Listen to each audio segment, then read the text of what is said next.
I don't know why I said yes. My heart pounded like a drum. We got in his car and drove to the waterfront. It was nearly deserted. Lights from the city shimmered on the water.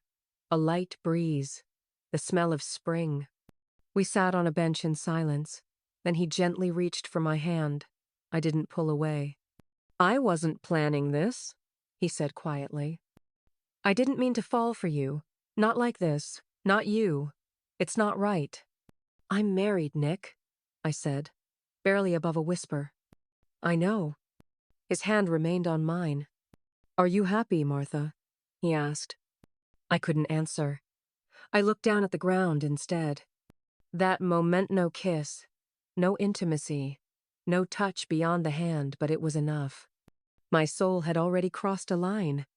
A week later, the thing I feared and secretly longed for finally happened. It was late. I stayed behind. For work. Nick did too. We barely spoke. I could feel him behind me, like a thunderstorm just waiting to break. Then, without a word, he walked over, took my face in his hands, and kissed me. It wasn't rushed. It wasn't forceful. It was slow, soft, full hoff, something that had been buried and denied for too long. It felt impossible and yet inevitable. And I didn't stop him. Everything changed after that. We became careful, secretive. Sometimes it was coffee breaks. Sometimes short work trips. Once a weekend conference where we shared a hotel room. I lived in two realities. In one, dinners with my husband, school drop-offs, laundry. In the other, whispered texts, stolen glances, hotel sheets still warm. I was terrified. I knew it couldn't last. I knew I was losing myself. And yet, I was alive again, breathing for the first time in years. One evening, Andrew came home late.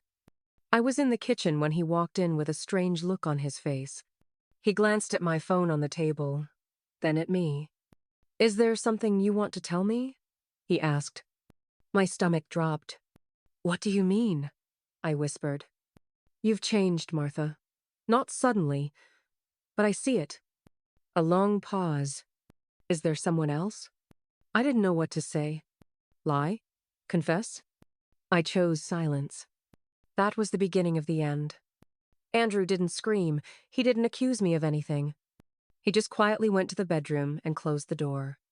And I sat at the kitchen table the entire night. Phone in hand. I thought of texting Nick.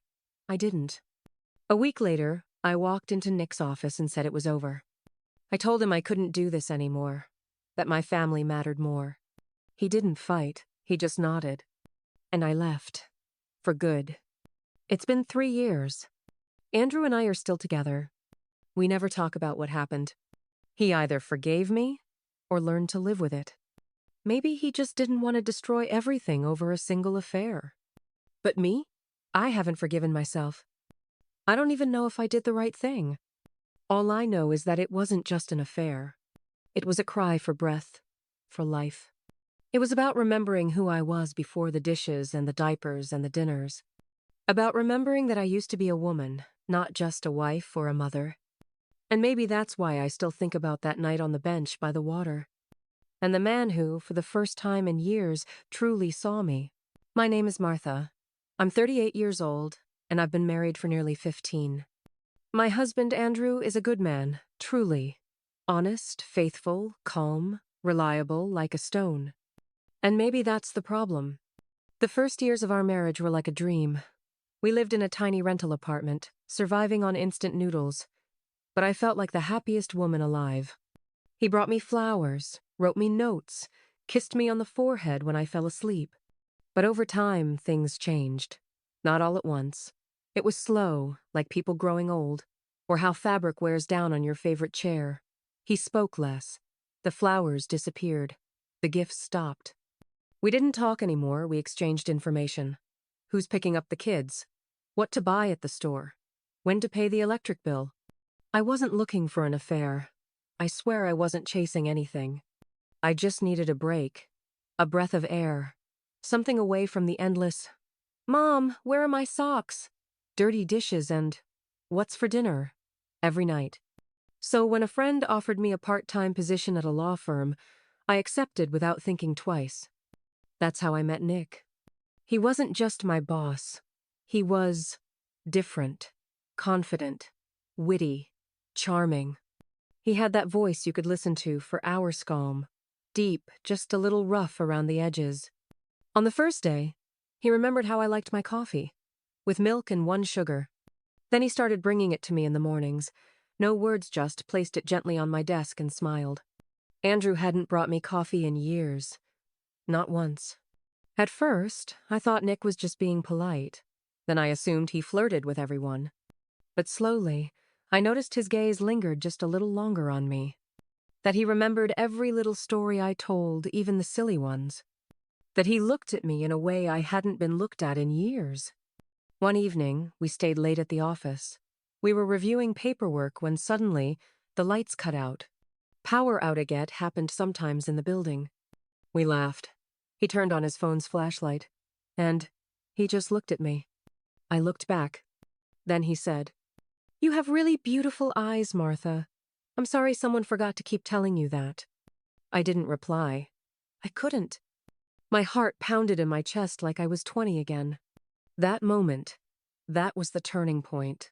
One tiny, dangerous moment that changed everything. That night, I couldn't sleep. His words played in my head over and over. "I'm sorry someone forgot to keep telling you that." I tried to convince myself it was nothing. Just kindness. Just words.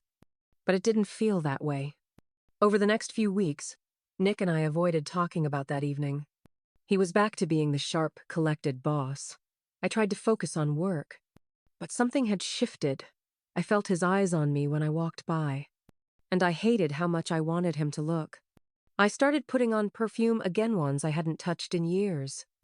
A little makeup, even if I was just buried in spreadsheets all day. My life had color again, not joy, exactly, but sparks. Dangerous, electric sparks. I felt like a woman again. Andrew didn't notice. Or he chose not to. One Friday evening, I was packing up to leave when Nick appeared behind me. He looked at me for a moment, then said softly, "Come with me. I want to show you something." "Right now?" I asked. "Yeah, just trust me."